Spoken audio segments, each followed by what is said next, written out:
Mm-hmm. Okay, this is a, it says Dayton on it, but it's actually a Hotsy.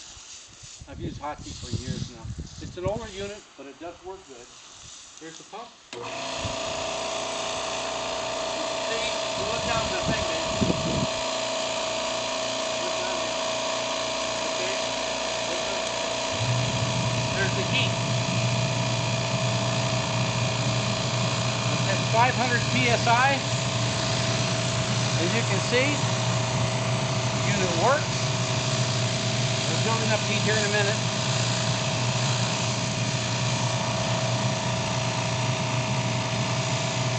It's working pretty good.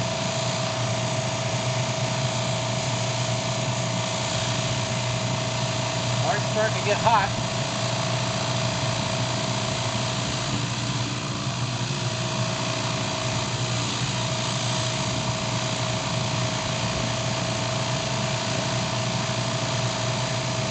It's getting hot.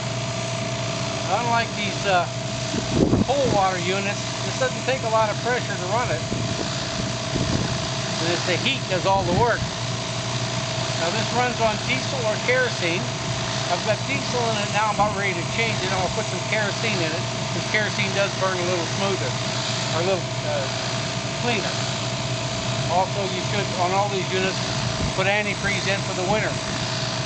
So I'm putting this on eBay. As you can see, it's got a nice long hose.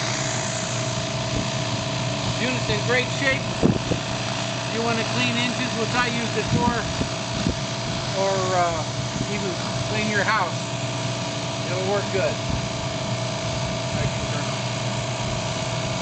Now turn it back here. You can inject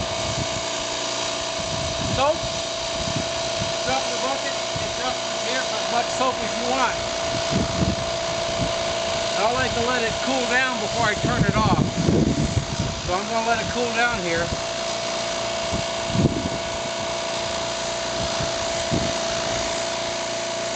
So if you want to, if you're interested, come out and we'll start it up and you can try it.